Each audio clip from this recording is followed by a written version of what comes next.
So, ito yung place dito. Ah, 'Di ba maganda mag-ano? Tsaka malamig dito.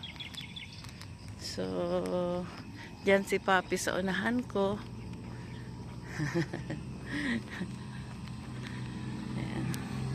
Ayan, takbo muna. Ayan.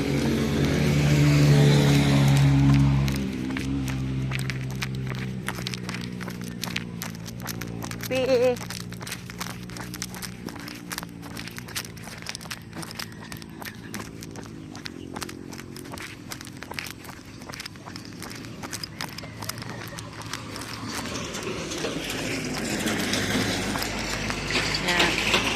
South Mount Central.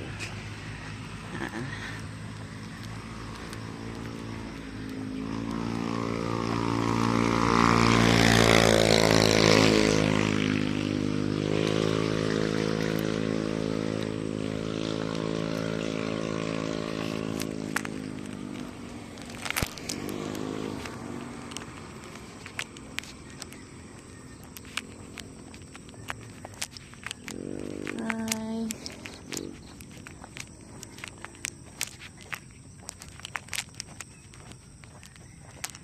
Okay.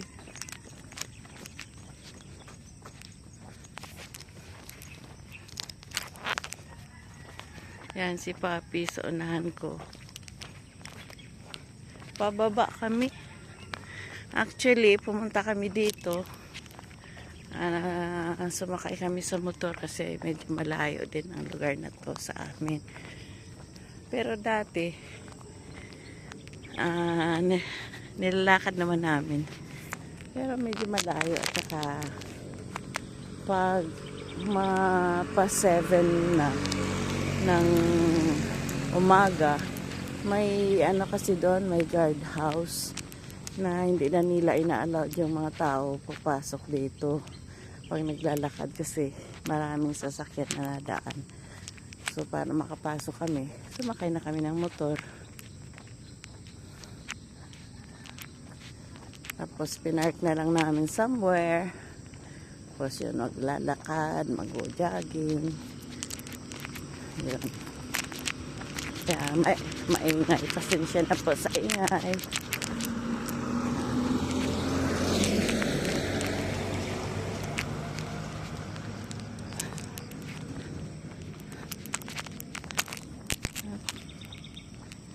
Tsaka pagkatapos mamaya namin dito, dediretso na po kami dun sa bayan.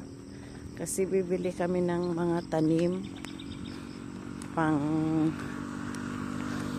Mga tanim. Tingnan namin kung ano mabili namin. Tanim namin sa rooftop. Kasi yung lugar po namin sa Buklod, bahayan. Ano lang siya, mga row house lang siya. So, wala siyang space na magtanim sa harap, sa likod kasi puro na bahay. Pero, nagawan din namin ng paraan. Ang ginawa namin, nag-ano kami ng yung bahay namin, pinalagyan namin ng rooftop. Kaya, sa taas kami ng mga halaman, nagtatanim. Tsaka minsan din kami ng mga nag-aalaga din kami ng manok. Pero sa ngayon wala pa. May tanim kami doon ng mga pipino. Dati nagtanim din kami pero kasi nalusaw siya sa sobrang lamig.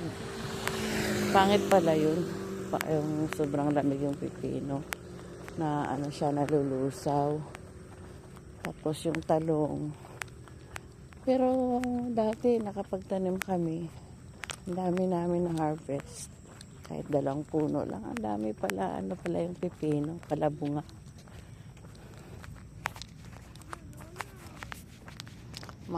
Pala yun, yung pipino, magbunga. Tapos, bibili kami mamaya, baka okay na magtanim. Maganda yung lugar kasi malamig kasi ano ah, dati kasi sa totoo lang bundok to, parang inano ng Ayala. Tapos marami silang mga subdivision na ginawa, meron din mga school. So dine-develop ng Ayala Land.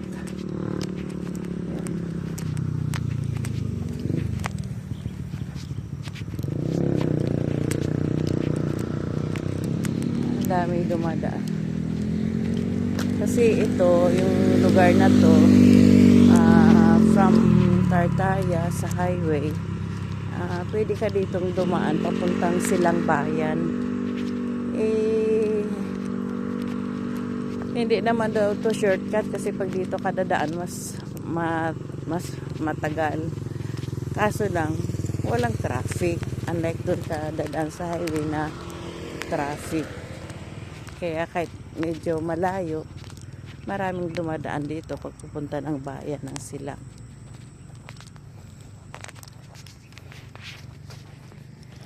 Kaya nga pag dito kami dadaan, sabi ni Papi, malayo daw dito. So hindi to shortcut. Kasi mas malayo daw.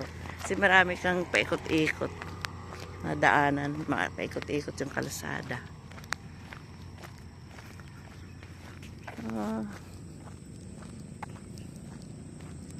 Kamusta naman ang buhay? Ang pagpasok ng 2026. Nawa maging maayos yung year na to para sa lahat. Pagkatapos ng mga dinaanan natin na mga kalamidad noong 2025, mga bagyo na maraming naapektuhan, pero hindi natin makontrol yung pag nature na kahit sino pa tayo, kahit ano pa tayo. So, kahit ano pang estado natin sa buhay, basta kalamidad na yung nature ng wala tayong magawa pag dumating yung mga kalamidad na yun, bagyo, lindol. The only thing na dapat natin gawin, lagi tayong manalangin sa Panginoon para kasi panalangin is powerful yan guys, na makatulong sa atin. Tapos yung relationship natin sa Panginoon, yun, kasi huwag natin kalimutan na siya yung gumawa sa atin, siyang gumawa ng mundo, at lahat na inaangkin natin ay galing sa biyaya na binigay niya. So syempre yung tao iba-iba din kasi yung point of view sa buhay. So kapag kumapit tayo, wala tayong kakapitan na iba, Panginoon lang. Pag kumapit tayo sa Panginoon, hindi niya talaga tayo pababayaan. Kasi at saka kung ano man yung mabiyayang pinagkaloob niya sa atin, lagi tayo magpasalamat at magpasalamat tayo kasi kahit buhay natin galing sa Kanya yun.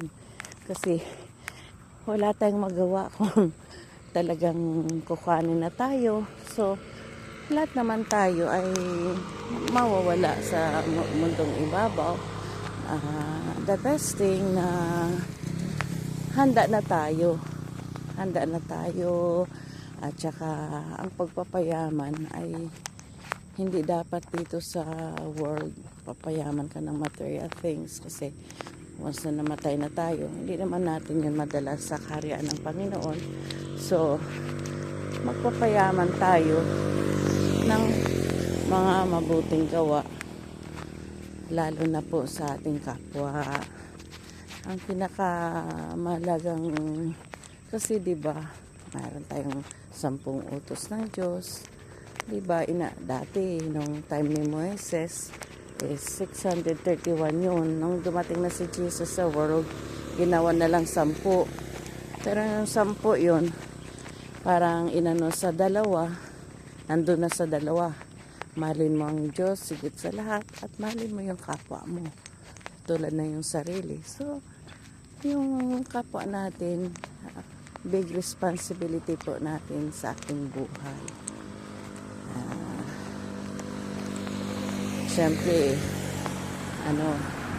una Panginoon, and then yun na nga ang sabi, tsaka pangalawa yung kapwa. So kung meron naman tayong kakayanan na tumulong sa iba, sa pangailangan. Hi, papi! Saglit lang, nag-ano pa ako. Kakayanan, huwag tayong madamot kung meron tayong kakayanan. Kasi nakikita lahat ng Diyos yan. At saka the more na nagbibigay tayo sa ating kapwa na hindi nag-aantay ng kapalit, Diyos na po ang bahala sa atin. Sabi nga, the more na nagbibigay ka, babalik yun sa atin. Hindi man sa material thing, siksik, liglig at umaapaw. Bibigyan tayo ng Panginoon ng magandang kalusugan. Winner na po tayo doon. Sobra-sobra na yun, di mo yan mabayaran.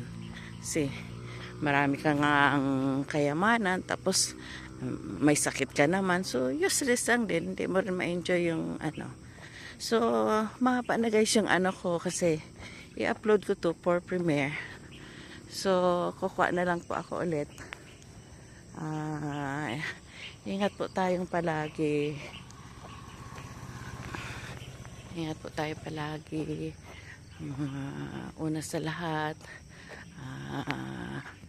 kumapit tayo sa Panginoon, laging magdasal, at saka napaka-importante, maging powerful yung prayer natin. Kung pagsisihan po natin ang ating kasalanan, humingi tayo ng una, magpasalamat, and then humingi tayo ng kapatawaran sa ating mga nagawang kasalanan, and then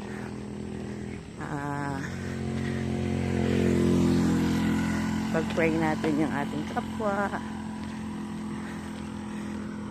Pero ang panalangin daw, simple lang, magalang na pakikiusap sa Panginoon. So una, adore Him, papurihan natin siya, and then humingi ng tawad, pasalamat, and then humingi tayo ng pagdasal natin yung ating kapwa, patay man o buhay. Thank you for watching, guys.